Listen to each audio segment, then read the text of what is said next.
You're listening to Let's Talk with Ari Melber, right here on Sirius XM Insight. Michael Wilds, welcome. Thank you. Thank you for such a gracious introduction. My privilege. Absolutely. So let's start with the report here. And for folks who are just hearing about it now today on the radio, because it's brand new, I broke it today. Walk us through your view of what we learned basically from this previously undisclosed memo that shows that DHS had people who were trying to do this in 2010, but it didn't get done. Walk us through that and your view of it. I mean, I think that there's a lot that has to do with genuine intentions and then politic. I think the politic of trying to protect people's privacy and to limit what you know. You remember the old Hogan's Heroes television show in the 1970s, I see nothing, I know nothing, is not acceptable post 9/11. Simply put, social media, whatever language, if it's in Urdu, Farsi, English, or in Cantonese, we need to be two steps ahead. And we're learning when we deal with underwear bombers, shoe bombers, the radicalization of women, that we are, unlike the state of Israel, always following and trailing as opposed to being three steps ahead. There's no reason when we have 5-6 different systems. You have the IBIS, you have national security, you have FBI, you have the IDENT system, you have the tech system, you have the FMNS system. These are all lettered systems where when we try to get green cards or visas for people at different levels have to go through this, that nobody is looking at simple open source material like Facebook. Yeah. And, you know, the truth is privacy is important, but there's no reason for us to be politically correct with people making admonitions to the government. We've had couples, we've had individuals for years where the government is using Google and revokes visas based on crimes or things that they learn. And sometimes you have the impression that it's by happenstance or by accident rather than by some kind of considered program. Now, look, we see couples coming into the United States all the time. They have iPhones with them. They have LinkedIn. They put information up there that's contrary to the intentions that they're presenting to the authorities, and the government duns them at a border.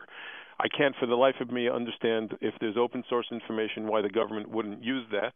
And it gets everybody to act in concert. You don't have to ask Facebook to shut down terrorist websites and information if the government is three steps ahead and actually can utilize this information in a strategic sense. So why do you think DHS back in 2010, when it had experts saying, let's do this, let's add social media vetting, why do you think they failed to enact that policy then?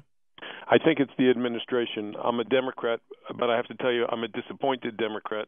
I think that it comes at the highest levels when it comes to protection of privacy and all the different politics that have to do with being aggressive. And, you know, look, if you and your listening audience believe, as I do, that this war on terror began in 1979, and if you look at history books, these things are 50 years, 100 years, it will perpetuate itself if we shoot ourselves in the foot. We had no idea years ago about fax machines, and then we had no idea about mobile phones and the experience of social media. And yet we're doing O visas and all sorts of very special visas for people that are in the gaming industry and icons ahead in technology. There's no reason for the government not to have used this intelligence, and the politics is completely unacceptable. It's up to the military. It's up to the intelligence services. If it's left to bureaucrats, it's going to end up being put in a waste paper basket, and that's the lesson that I'm drawing from this. So, and let me dive in with you, because one of the nice parts of this with radio is we can get into it. I spoke to a former DHS official who said, well, one of the complexities to it is that they try to have a uniform rule. In other words, they try to have some sort of guidance for how you would do something like this, use social media, that affects everyone. And if you have a uniform rule, it tends to water down what you can do because you're applying some of the protections that you might need to apply legally to people that are inside the United States or are Americans being screened. That you wouldn't have to apply if you were doing a targeted search, as you know, on foreigners abroad. Number one, these are not. Go ahead. These are not just foreigners. These are individuals making applications. And I think the net that we want to send out needs to be sufficiently wide so it's not just those individuals seeking relief.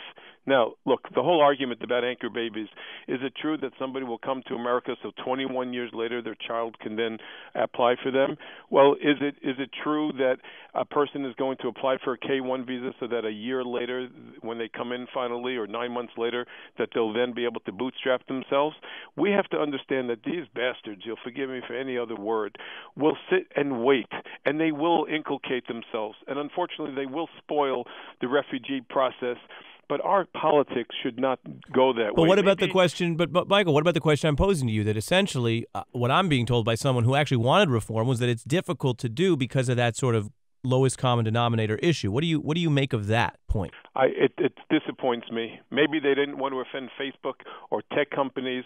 You know, we have excellent screening systems in place with immigration, but it takes common sense to be out of the box, and we need to be out of the box. And it's completely unacceptable that somebody suggested this and a whistleblower kind of protection didn't go to that individual, and that nobody made an issue until, sadly, people were felled in San Bernardino. It's completely unacceptable. And look, I'm a former federal prosecutor. My job now is to help the good eggs come to America. There's some people that slip through the cracks, and this is the greatest experiment in democracy. We need immigration in order to keep our economic engine going, and we can't afford to get this wrong. We can't afford. We're speaking here to Michael Wiles, a former federal prosecutor, as we've mentioned, about some of these visa screening issues, and the memo that I got a hold of and broke today that showed DHS was considering adding social media screening, which many employers do. You could be at home with a small business and take a look at someone's profile when you might hire them. But this isn't still being done in many cases for the vetting of people entering the country, including, as we now know, people who may attack the country in the case of Ms. Malik in the San Bernardino shooting. Now, I want to mention, as I've said throughout the day in reporting this so folks are clear, initially there was some talk about whether she may have posted something publicly on Facebook about jihad. That is no longer what federal officials believe. So it is not the case that this is a smoking gun that, oh my God, might have protected it. That's not the case. But as everyone knows, if you look at security and you look at trying to have a good policy, hey, you want to figure out what you can learn and get before you have a smoking gun scenario where you're regretful of that. And Michael, you also said you're a disappointed Democrat. One of the other parts of this issue is the Obama administration seems to be pretty far away from a lot of Democrats, not just people who might, like yourself, self-identify and have this concern, but about half the Democratic Senate caucus is already on record this week asking the administration to bolster this. So take your lawyer hat off and put your politician hat on, since I know if you don't mind me using the word politician, maybe you think of yourself as a leader, policymaker, whatever, but you've done both. What's going on politically here that the administration seems to be not only obviously running afoul of some public opinion, but of their own fellow allies in the party in the Congress? I think it has to do with more followship rather than leadership. We're kind of being reactive. I don't know that they underestimated the kind of efficacy or effect that ISIS has had, whether it's Paris or now the United States. The bottom line is that we need to be proactive so that we aren't appearing to be reactive. We have porous borders. We have people contemplating that we have people getting status, students, clerics, diplomats in America in ways that our founding fathers never, ever contemplated. And we have an archaic visa system. We pale in contrast to other countries that have point-based systems. You have no idea how many talented foreign nationals come into our office without having stepped foot into college. And they are responsible in the fashion sector, in business and intelligence. What they have in all industries is extraordinary. And these are people that can't find the right lettered visa and then end up opening their businesses in other countries. So we're shooting ourselves in the foot. We're looking at social media with wide eyes, and we're wondering ultimately if they're, I don't like the government being penalized for this. I want you to understand, immigration is a bureaucracy. Its job is to manage and govern the immigrant experience. It's up to the military and the intelligence services of our nation and the administration itself to make sure that they have redundancies in place so that seamlessly we know a foreign student that's studying some science and some material that's someplace, and we're keeping an eye on all of this stuff. So, on the one hand, the politics in me is saying that there's somebody that's to blame. On the other hand, I think that we're still unlike the state of Israel. You know what's happening in Israel? People are going online, they're putting something on Facebook, and then within hours they're taking a knife and trying to stab a Jew. I mean, it doesn't take a rocket scientist for us to be studying social media and to be proactive and to use counterintelligence, a domestic intelligence service in the United States, or greater teeth internationally. I mean, look, I represented the guy who subdued Richard Reed, the guy who was the shoe bomber. This is the guy, he was 6'8", who subdued and sat on him. I've been helping a gentleman now, Mr. Gulab, who helped Marcus Luttrell, the Navy SEAL that was nearly felled in Afghanistan when all of his colleagues perished.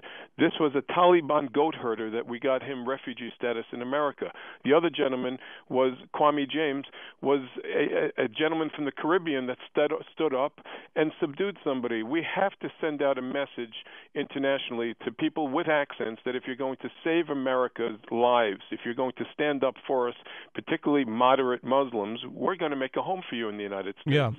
Let me ask you this, because we have about 30 seconds left, and I always like to mix it up. You hit this administration hard on substantive reasons, and I've heard that from others. But speaking as a Democrat, but a national security oriented person as you are, what do you think of the Republicans here, and are you afraid of Donald Trump winning? I think they're just scaring the crap out of everyone, and they don't have any solutions in place. It's easy to throw darts at this thing. I can throw surgical ones because I get the system. Immigration is doing a super job, and they can always do a better job. And I think the Republicans are just scaring the hell out of everyone, creating xenophobia, much like the Chinese Exclusion Act when they built all of our railroad tracks in the 1800s, and the Labor Department wanted them out, and people didn't want Chinese people. We're reacting to 9/11, but we're not standing strong like our brothers and sisters in Israel. Terrorism could have been done and finished if we just ignore all of this and we don't get scared. And restricting Muslims and going to all sorts of extremes is just not within the contour and the character of America. We are immigrants. We took this land from Native Americans, and we are constantly trying to improve this democracy, this diamond in the rough, and we're not going to do it by scaring people.